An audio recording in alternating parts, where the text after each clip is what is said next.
do x plus 2 to the 4th. Alrighty. How does this differ than what I just did? Well, instead of a y, I got a number going on. Okay.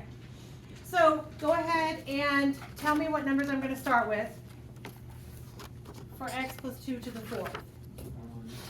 1, 4, 6, 4, 1. Are we cool? So x is going to be raised to what power? To the 4th, and then we're going to work our way down the ladder.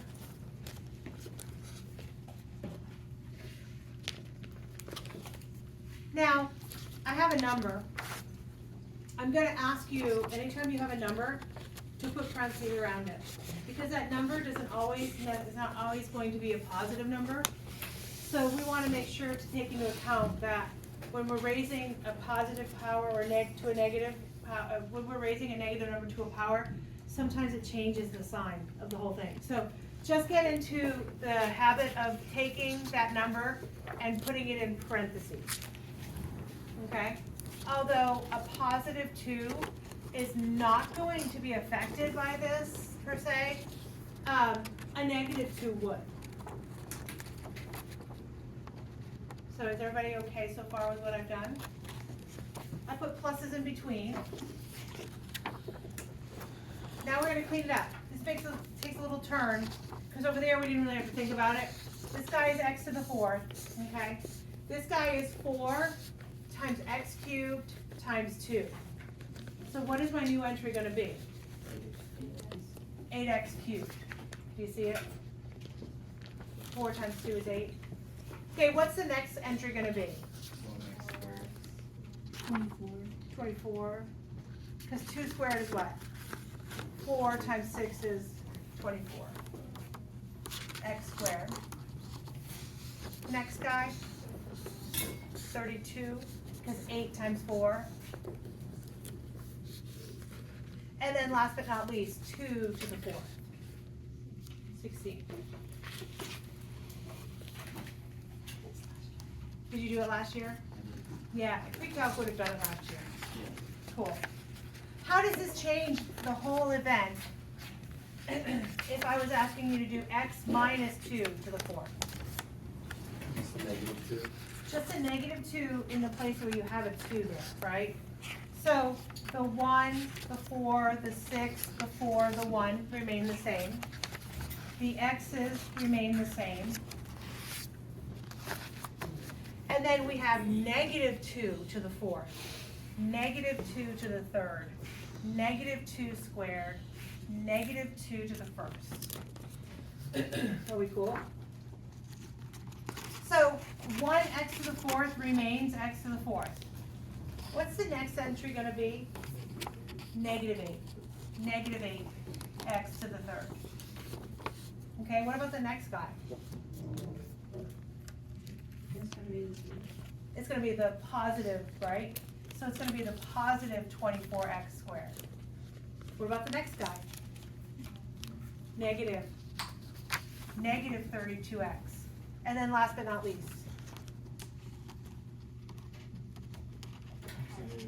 positive 16. Now, got a question for you. Do you see what is happening there? Even numbers? Yeah, even numbers stay the same, odd numbers go to that negative. All right, what do you think so far, Pascal's triangle? Do you like it better than having to do all the fun work? Looking good? Okay, so now I'm going to show you binomial expansion. You need your calculators for this, okay? You also are going to need your bright colored sheet of paper. So, who wants to go on a date with me? I will. Alexis wants to go on a date with me. All I'm right. so nice. All right, Alexis, let's go on a date. So, we are going to go to a pizza place. Ooh. Are you okay with pizza? Yeah, I'm fine. Is Good, it 'cause Domino's? we're going anyway, so. All right, so we walk into the pizza place. All righty. This particular formula is what we refer to as the choose formula. Because you know, a date is not fun unless you're talking about math while you're on the date. I'm just gonna, all you guys need to remember that, okay? I promise you'll be a hit on your date. So when you walk in, let's say that there are 20 items that are on the front board that you could have on your pizza. Does that make sense? 20 items. It could be the meats and the pineapple, of course, and then that's always controversial. All right, so I tell Alexis, listen, we're going to have a pizza, however, I'm very cheap. So you only are allowed to pick 3 because I'm cheap. That's how we work. I'm a teacher. So we have 20 items, and I get to choose 3. Alrighty?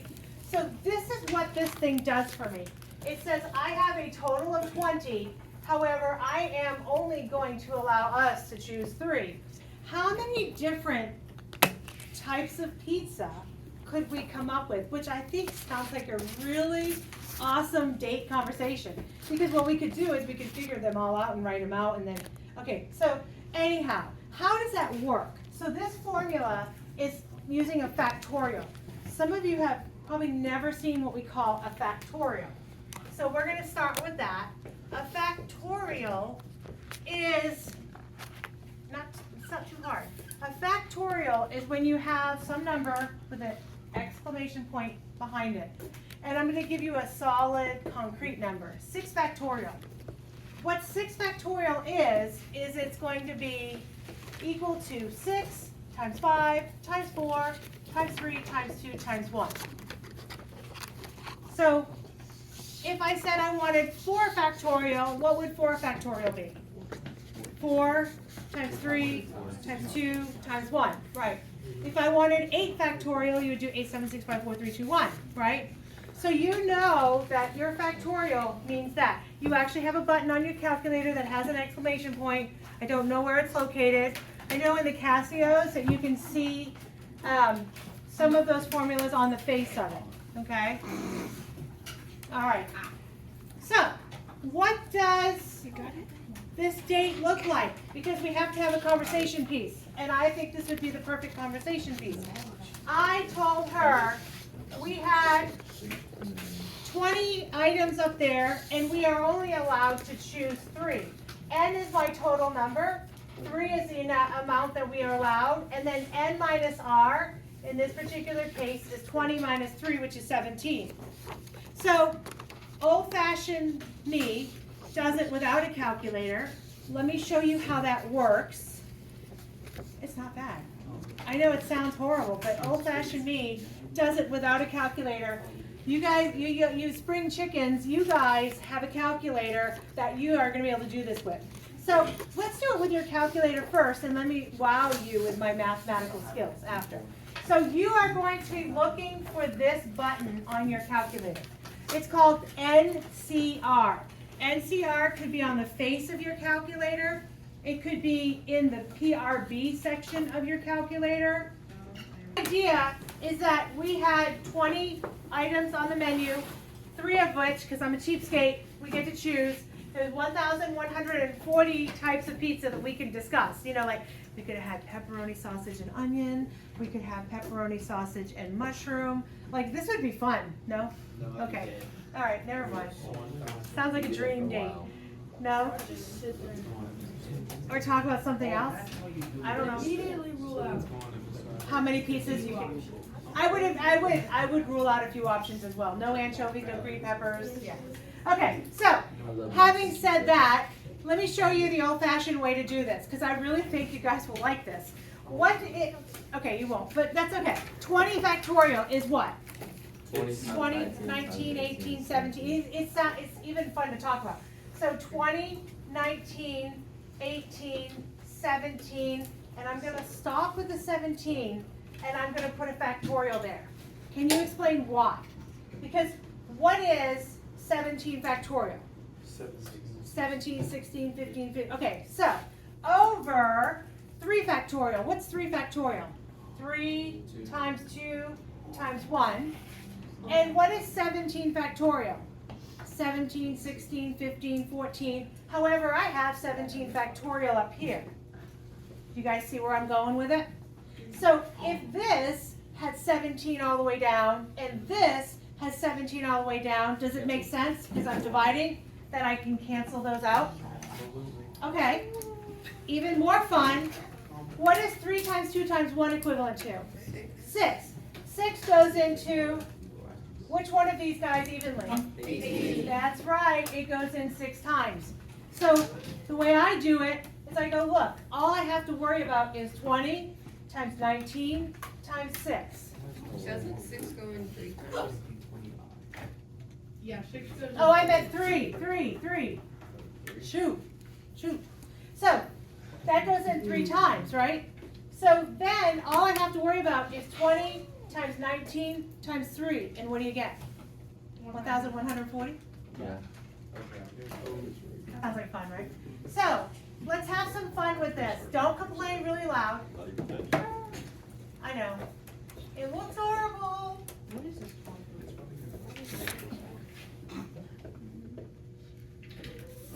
Oh, God.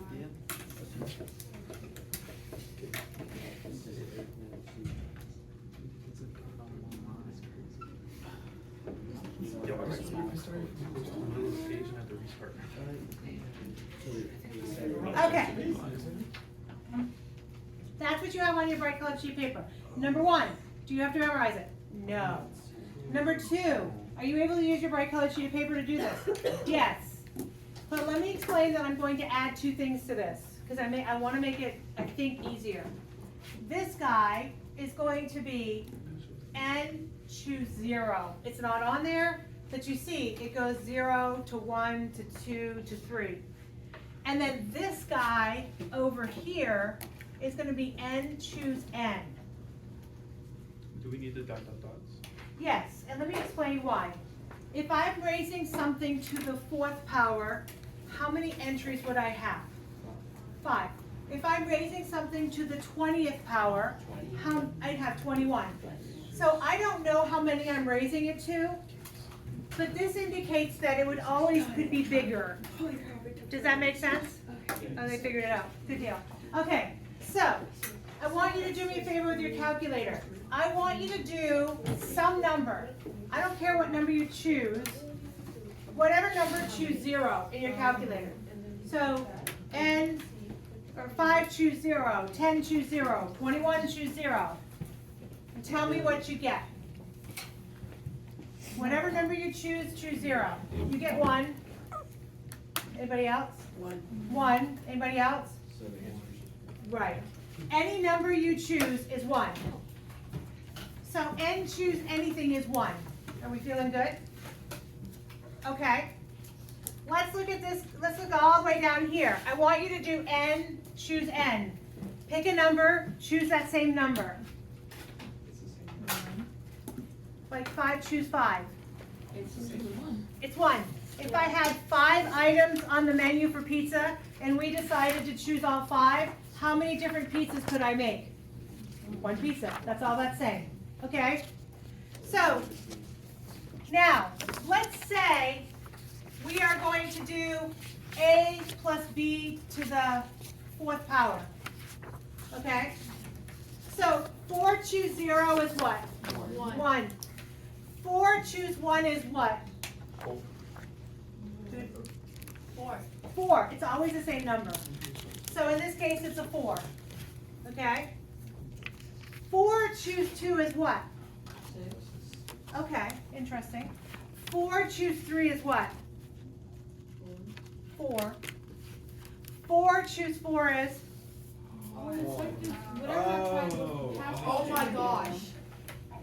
Oh my God. It's like the pass plan. no, I know. Yeah. I agree. That makes my brain happy.